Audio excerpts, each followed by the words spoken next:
The wind in the marina didn't just blow. It shoved. It was a humid, salt-heavy force that rattled the rigging of 100 sailboats, creating a ceaseless, metallic chorus. Halyards slapped against aluminum masts with a rhythmic, frantic clanging that would have driven a lesser man to distraction. To a tourist, it might have sounded like the start of an adventure.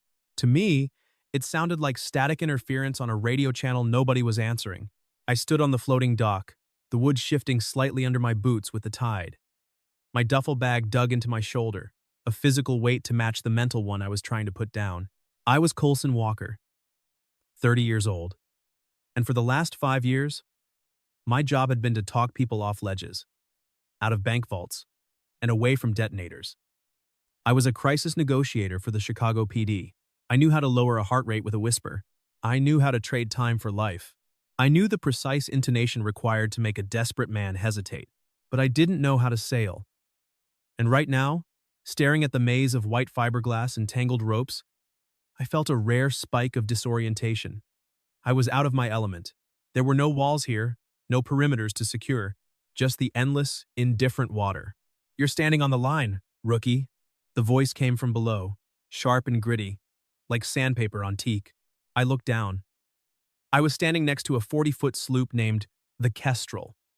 She was an older boat, her lines classic and sweeping, but she looked tired.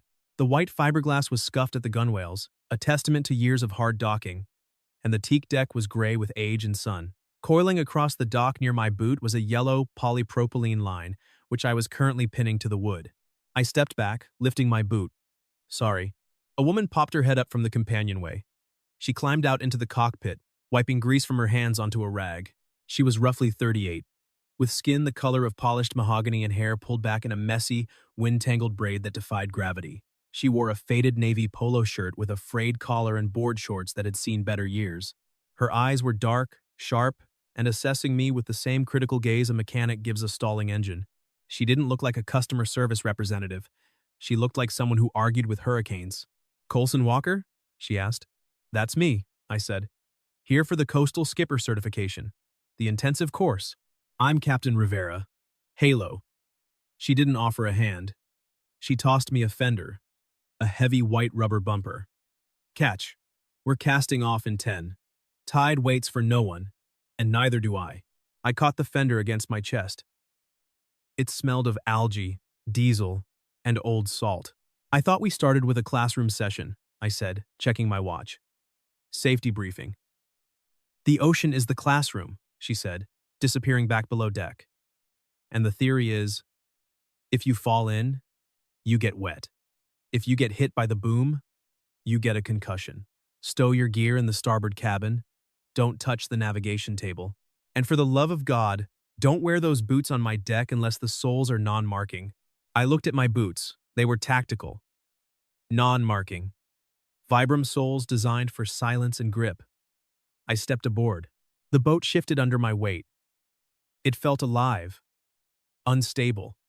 For a man who made his living on solid ground and concrete logic, the constant motion was instantly unsettling. It triggered a vestibular panic. I hadn't expected the feeling that the floor was about to drop out. I stowed my bag in the small, wood-paneled cabin she had indicated. It was tight, smelling of lemon oil and old books. Efficient. No wasted space. Every inch had a purpose. It reminded me of a tactical command center, but warmer, lived in. There was a photo taped to the bulkhead, an older man holding a giant marlin. When I came back up to the cockpit, Halo was at the helm, her hands moving over the wheel with practiced ease. She was watching the wind indicator at the top of the mast. Her eyes narrowed against the glare. "Do you know why you're here, Walker?" she shouted over the rising wind. "To learn to sail," I said, grabbing a handrail as the boat rocked. "No," she said, not looking at me. "People come here to learn to sail because they want a hobby. They want to drink wine on a sunset cruise and wear boat shoes. You book the accelerated, 3-week intensive. You paid extra for the solo instruction. You brought tactical gear.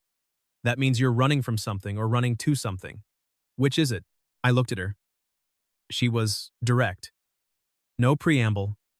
No social lubricant. I liked that. It cut through the noise. "I talk for a living," I said. "Usually to people who are screaming, or crying, or threatening to kill someone. I wanted to go somewhere where the only noise is the wind. She looked at me then, a long, measuring look. She saw the tension in my jaw, the way I scanned the horizon like it was a threat vector, the way my hands were already clenching the rail too tight. She saw the burnout I thought I had hidden behind my sunglasses. "Fair enough," she said. "But the wind screams too, Walker, and it doesn't listen to reason. It doesn't care about your logic or your empathy. Grab that winch handle. Let's see if you can listen better than you talk." The first week was not a vacation. It was a demolition of my ego. Halo ran the Kestrel like a boot camp. She was a drill sergeant in flip-flops. She demanded precision in a world that was inherently chaotic. "Haul!" she'd command, her voice cutting through the spray. "Grind! Ease!" "No, that's the halyard," I said the sheet. "Do you want to drop the sail on our heads?" My hands, used to holding a phone or a pen, were blistered and raw within 2 days. My back ached from hunching over the winches. I was exhausted, but it was a good exhaustion. It was physical. It cleared the static in my head. For the first time in months, I wasn't dreaming about the bridge in Chicago. I wasn't hearing the kid's voice. I was dreaming about knots, bowlines, clove hitches, figure eights, sheet bends. Halo was a mystery. She was a brilliant sailor. She could read the water like I read a transcript, predicting gusts before they hit just by looking at the texture of the waves, but she was constantly on edge. When we were docked in the evenings, the boat rocking gently in the slip, she was always on her phone. Her voice, usually so commanding on the water, would drop to a low, tense whisper. I tried not to listen. Privacy was a currency I respected. But the boat was small, and the fiberglass hull conducted sound like a tin can. "I need an extension," I heard her say one evening, while I was pretending to read a navigation manual in the cockpit. "Just 2 weeks. The charter season is starting. I have a client now. I'll have the payment." There was a pause. She listened. Her hand gripped the edge of the chart table until her knuckles were white. "You can't do that," she hissed. "It's my home. It's my father's boat. I know what the contract says, but the engine repair set me back. Just give me until the end of the month." She hung up and slammed the phone onto the chart table. She stood there for a moment, her head bowed, breathing hard. I saw her shoulders shaking, just once, before she stiffened and poured herself a glass of water. I didn't ask. In my line of work, you don't ask questions until you've established a baseline. You wait for the opening. You wait for the pressure to build until they need to release it. On Friday of the first week, we were practicing tacking in the bay. The wind was picking up, whitecaps forming on the waves like jagged teeth. The sky was a bruise of purple and gray. "Ready about," she yelled. "Ready," I shouted back, poised at the winch, my feet braced against the cockpit bench. "Leo." She spun the wheel. The bow crossed the wind. The boom swung across the deck with a violent whoosh. The jib sail flapped wildly. A chaotic thunder of canvas that sounded like gunshots. "Faster," she yelled. "You're letting the sail luff. Tension, Walker. Tension is your friend. Crank it." I jammed the handle into the winch and ground it. My shoulders burned. I pulled the jib sheet tight, watching the sail fill. Thwack. The sail snapped full, catching the wind. The boat heeled over, slicing through the water at 7 knots. The chaos vanished, replaced by the humming vibration of speed, the silence of efficiency. Halo smiled. It was the first time I'd seen it. It changed her face completely, softening the hard lines around her eyes and taking 10 years off her age. It was a glimpse of the woman underneath the captain. "Not bad," she said, nodding at the set of the sail. "For a negotiator." I leaned back, catching my breath. "You profiled me." "I Googled you," she corrected. "Colson Walker. The voice of reason. You talked that guy off the bridge in Chicago last year. It was on the news. They said you stayed out there for 6 hours in the freezing rain." "I listened to him off the bridge," I said, wiping salt spray from my forehead. "There's a difference. People usually just want to be heard. Well, out here, you can't negotiate with a squall. You have to handle it. You have to anticipate it." She engaged the autopilot and moved next to me. The boat pitched as we hit a wake from a passing powerboat. She didn't stumble. She just adjusted her stance, her knees acting as shock absorbers. She moved with the boat, not against it. "Here," she said, reaching for the line I was holding. You're gripping it like it's a weapon. You're strangling it. It's a connection to the wind. You have to feel the tension, not force it. She put her hands over mine. Her skin was rough, calloused, hot from the sun. She stood close, her body pressing lightly against my back to stabilize us against the tilt of the deck. Hold me, she said. I froze. My heart skipped a beat, a reaction I hadn't trained for. The line, Walker, she laughed, a dry, throaty sound near my ear. Hold the line against the winch self-tailer, while I show you the ropes. Literally, she guided my hands. Feel that vibration?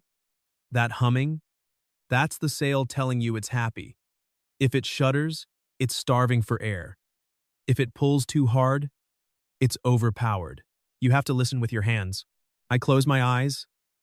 I focused on the tactile sensation, the vibration of the rope, the heat of her hands on mine, the smell of salt and sunscreen on her skin, the way her breathing synced with the rhythm of the waves. I feel it, I said quietly. Good, she whispered. Now let it go. Slowly. Ease it out. Just an inch. I eased it. The boat flattened out slightly, finding a smoother groove through the water. The speed increased. She stepped back. The warmth of her contact vanished, leaving the sea air feeling colder than before. I missed the weight of her hands immediately. You're getting it, she said, moving back to the helm, her face turned away from me. Maybe you won't die after all. The trouble arrived on land the following Tuesday. We pulled into the marina after a long day of navigation drills. The sun was setting, painting the sky in bruised purples and oranges. As we tied up to the slip, I saw a man in a crisp white uniform standing by the power pedestal. He held a clipboard and had the posture of a man who enjoyed enforcing rules. He was tapping a pen against his thigh. Halo stiffened. I saw the color drain from her face beneath her tan. She tied off the stern line with jerky, angry movements. Officer Sterling, she said, jumping onto the dock. I wasn't expecting you until the 1st. The deadline was yesterday, Miss Rivera, the man said. He wasn't aggressive. He was bureaucratic. Faceless. The worst kind of threat, because they hid behind policy. The marina fees are 3 months in arrears, and the bank has contacted us regarding the lien on the vessel. They've initiated repossession protocols. I have a student, she said, her voice rising, losing its captain's calm. She stepped between the man and the boat, blocking me from his view. This is a charter. I can pay you half now, and the rest when the course is done. I just need 2 weeks. I can't accept partial payment anymore. Halo. You know the rules. The board is cracking down. My boss is breathing down my neck. We're chaining the prop tonight. You can't leave the slip. You can't do that. This is my livelihood. If I can't sail, I can't pay. You're sinking me, she was shouting now. Panic. It was the same panic I heard in the voices of men holding hostages, the panic of a cornered animal, realizing the walls were closing in. People on the nearby boats were looking. A couple sipping wine on a catamaran 2 slips down stopped talking to watch. I stepped off the boat. I didn't rush. I moved with the slow, deliberate speed of a predator who doesn't want to startle the prey. I adjusted my posture, loosening my shoulders, uncrossing my arms. Open, non-threatening. Officer, I said. My voice was low, dropping into my professional register. It was a baritone rumble, calm, authoritative, and utterly reasonable. It was the voice that made people put down guns. The man turned to me, surprised. Sir, this doesn't concern you? I'm the charter client, I said, Colson Walker, and it concerns me if my training is interrupted. I stepped between Halo and the officer. I didn't block him physically. I just created a triangle of conversation. I became the new focal point. Miss Rivera is providing a premium service, I said smoothly. If you chain the prop, you interrupt a commercial contract. That creates a liability for the marina. I'd have to file for a refund, plus damages for lost time and travel expenses. My lawyers are very enthusiastic about breach of contract. The officer blinked. He looked at his clipboard, then back at me. He shifted his weight. He was uncomfortable. He didn't want to fight. He just wanted to clear his list. Sir, the rules are clear. The lien holder. I understand the rules, I said, nodding sympathetically. I validated him. You have a job to do. You have pressure from your board. You need to secure the asset. I respect that. You're between a rock and a hard place. I paused, letting the empathy land. But you also need to maintain the marina's reputation for high-end charters. Chaining a boat with a client aboard looks bad. It looks unstable. It scares away the tourists. And frankly, dealing with my legal team will be a lot more paperwork than extending a grace period. I pulled out my phone. I didn't look at it. I kept eye contact with him. How about this? I will personally guarantee the docking fees for the duration of my stay. Paid up front, today, right now. In exchange, you give Miss Rivera a 30-day grace period on the lien notification. You tell the bank the vessel is under a secured commercial contract, which pauses the seizure order.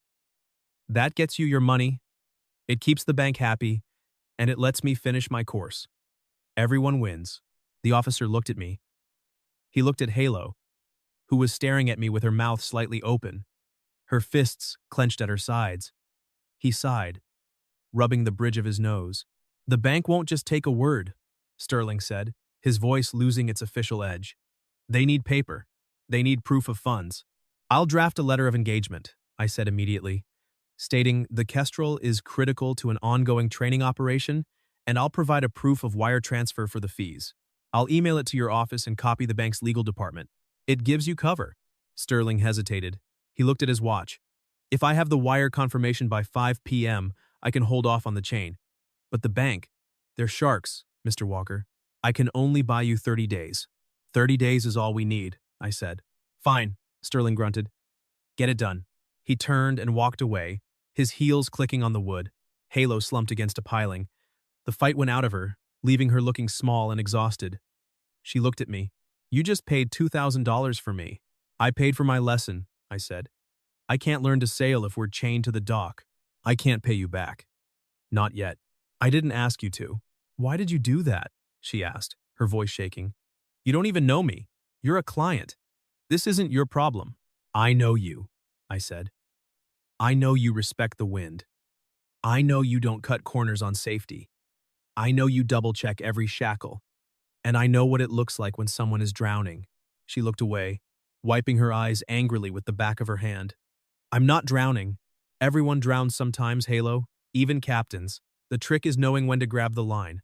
I reached into my bag and pulled out a dry hoodie I kept for emergencies. I handed it to her. Here, you're shivering. Adrenaline crash. She took it. She held it for a second, looking at the fabric like it was a foreign object. Then she pulled it on. Thank you, she whispered. Don't thank me. Just teach me how to dock this thing without hitting the pilings. That's all I want. The dynamic shifted after that. We weren't just teacher and student anymore. We were allies. The professional distance evaporated, replaced by a quiet, shared understanding. We spent the next week prepping for the final exam, a 3-day open ocean passage to the Dry Tortugas and back. We worked in silence mostly, but it was a comfortable silence. We anticipated each other's moves. I knew when she wanted the jib trimmed. She knew when I needed coffee. We ate dinner on the deck under the stars. Grilled fish and cheap wine in plastic cups. Why did you quit? She asked one night. Negotiating. I didn't quit. I'm on sabbatical. You're not going back, she said. It wasn't a question. She was reading me now. I looked at the dark water lapping against the hull. I lost one, I said. The words came out before I could stop them. I hadn't told anyone. A kid. 19. He was scared. He had a gun, but he was just a kid. I thought I had him. I thought I had established rapport. I promised him he'd be safe. I took a drink of wine. It tasted like vinegar. And then the SWAT team breached. Someone got trigger happy. He panicked. He jumped. I looked at her. I promised him, and my voice wasn't enough to save him. Halo put her cup down. She didn't say, I'm sorry. She didn't offer platitudes. She didn't try to fix it. The wind shifted, she said quietly. What? Sometimes you do everything right. You trim the sails. You check the rigging. You read the chart. You do everything the book says. And the wind shifts. A rogue wave hits. And you lose the mast. She looked at me, her eyes reflecting the mast light. It's not your fault the wind shifted, Coulson. You can't control the ocean. You can only sail the boat you're in. I looked at her. In the moonlight, she looked fierce and soft all at once. She understood the weight of responsibility. She carried it every day. I feel like I've been treading water ever since, I admitted. Then swim, she said. Don't tread, swim. She reached across the small table and covered my hand with hers. Her palm was rough, calloused, scarred from line burns. It felt real. It felt like an anchor in a storm. You're a good sailor, she said. You anticipate the shifts. You just need to trust the boat. I turned my hand over, interlacing my fingers with hers. We sat there for a long time, the boat rocking gently beneath us. I didn't try to kiss her. It wasn't about that yet. It was about holding the line. The final exam. We were 20 miles offshore. The forecast called for 15 knots of wind from the northeast. Perfect sailing weather. The forecast was wrong. The squall hit us out of nowhere. A black wall of cloud that swallowed the horizon and dropped the temperature 10 degrees in seconds. The wind jumped from 15 to 40 knots in the blink of an eye. The sea turned from blue to an angry, churning gray. "Reef the main!" Halo shouted, her voice cutting through the rising howl. I scrambled to the mast. The boat was heeling over violently, the rail buried in the churning water. I fought the canvas, pulling the reefing line, my fingers slipping on the wet dacron. "Hold on!" she screamed. A wave crashed over the bow, soaking me instantly. I locked my legs around the mast, cranking the winch. Bang! The sound was like a gunshot. The shackle on the jib sheet exploded.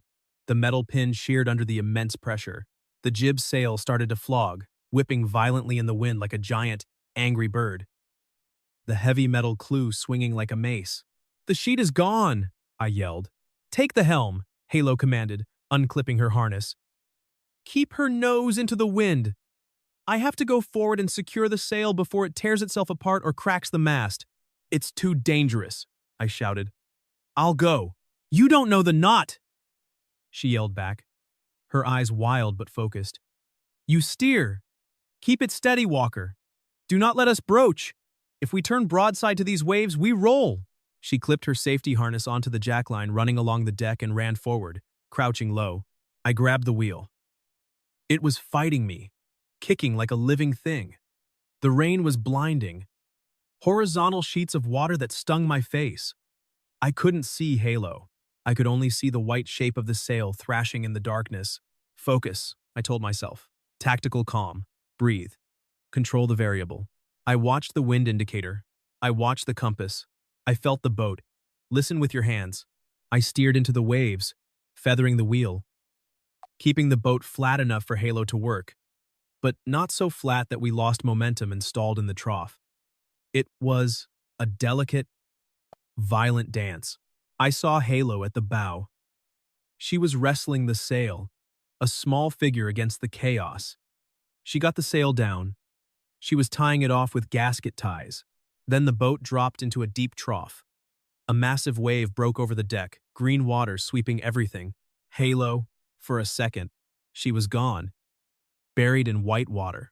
My heart stopped. The world narrowed to a single point of terror. Then the water cleared. She was still there, hanging onto the pulpit. Her harness line pulled taut, saving her from being washed overboard. She scrambled back to the cockpit, soaking wet, gasping for air, blood trickling from a cut on her forehead. She fell into the cockpit. "You okay?" I asked, my voice steady, though my hands were shaking on the wheel so hard I thought I might snap the spokes. "I'm good," she wheezed, wiping blood and salt from her eyes. "Good holding, Walker. You kept her straight. You saved the rig." She looked at me. Her hair was plastered to her face. She looked terrified and exhausted and exhilarating. "We need to get back," I said. "The rudder feels sluggish. I think we took damage on the linkage." "Agreed." We limp home under the mainsail. Storm tactics. We sailed back in silence, the storm slowly dying behind us as we neared the coast. We worked as a single unit. I anticipated her commands before she gave them. She trusted me to execute them. We didn't need words. We had the boat. We docked at midnight. The marina was quiet, the storm having passed, leaving the air scrubbed clean and smelling of ozone. We tied up the lines, we coiled the ropes, we hosed down the salt. We didn't speak until the boat was secure. We went down to the cabin. It was warm, dry, the lantern casting a golden glow on the wood. Halo sat on the bench seat, shivering violently. The adrenaline was crashing. "We could have lost the rig," she whispered, "if that jib had caught the spreaders. But we didn't," I said. I grabbed a towel and sat next to her. I began to dry her hair. It was an intimate gesture, domestic and tender, a stark contrast to the violence of the last few hours. She leaned into the towel, closing her eyes. "I got the notice today," she said, her voice muffled by the fabric. "Before we left. From the bank. They're not accepting the grace period. They claim the charter contract isn't sufficient collateral without proof of long-term funds. They want the full balance by Monday, or they take the Kestrel." She pulled the towel away and looked at me. Her eyes were red-rimmed. $50,000. I can't raise it. This course was my last shot. I'm going to lose her. Coulson. I'm going to be a captain without a ship. I stopped drying her hair. I looked at her. I saw the fighter who had climbed onto a pitching bow in a gale. I saw the woman who had taught me to feel the wind. "No," I said. "You're not. You can't pay it," she said fiercely, her pride flaring up. "I know," I said. "I'm not offering charity. I'm offering a partnership." "What?" "I have savings," I said. "From 5 years of hazard pay I never spent because I was too busy working. I want to buy in. 50% stake in the charter business. I handle the books, the marketing, and the negotiations with the harbor and the bank. You handle the sailing and the instruction. You want to buy half my boat?" "I want to invest in a sure thing," I said. "I saw you out there today. You didn't panic. You didn't freeze. You did the job. That's the kind of partner I want. But the money, I'll wire it tomorrow. It won't clear for 48 hours, but I can get a proof of funds letter from my broker. The bank will accept a pending wire transfer if I sign a guarantee, but you're a crisis negotiator. You live in the city." "I'm quitting," I said. The decision settled in my chest, heavy and right. I'm done talking people off ledges. I want to be here. I want to sail. I want to teach. I took her hand. "I want to be where you are." She stared at me. "You're crazy. You barely survived a squall." "I'm calm," I corrected. "I've never been calmer." She looked at my hand holding hers. Then she looked at my face. She searched for a lie and found none. "You'd stay?" "I'd stay." She didn't say yes immediately. She reached into her pocket and pulled out a set of keys, the keys to the boat's main hatch and the ignition. She pressed them into my palm. "Partner," she whispered. I leaned in. I kissed her. It tasted of salt and relief and survival. It wasn't a desperate kiss. It was a steady one. A promise. 2 days later. Beat 10. The sun was blinding on the white fiberglass. I stood on the dock, wearing a fresh polo shirt with Kestrel charters embroidered on the chest, a rush order I had picked up that morning. Halo was on the deck, prepping for our first joint client, a family from Ohio who wanted a sunset cruise. Officer Sterling walked by. He looked tired, but relieved. "Morning, Mr. Walker." "Miss Rivera." "Morning," I said. "The bank has the wire confirmation. The lien is lifted. Paperwork is on your desk." "Good," he said. My boss was asking. "Keep her floating, Walker." Halo popped her head up from the companionway. She looked at me. She smiled. It was a bright, dazzling smile that rivaled the sun on the water. "Ready to cast off, first mate?" she teased. "Aye, Captain," I said. I hopped aboard. I grabbed the stern line. "Coulson?" she said softly. "Yeah?" She didn't say anything for a second. She just looked at the boat, then at the horizon, then at me. She tapped the wheel twice, a gesture of affection for the ship, and for me. "Hold the line," she said, "while I show them the ropes." "I've got it," I said. I cast the line off the cleat. The boat drifted gently away from the dock, catching the wind. I felt the vibration of the hull under my feet. It felt like a heartbeat. I wasn't running anymore. I was exactly where I was supposed to be.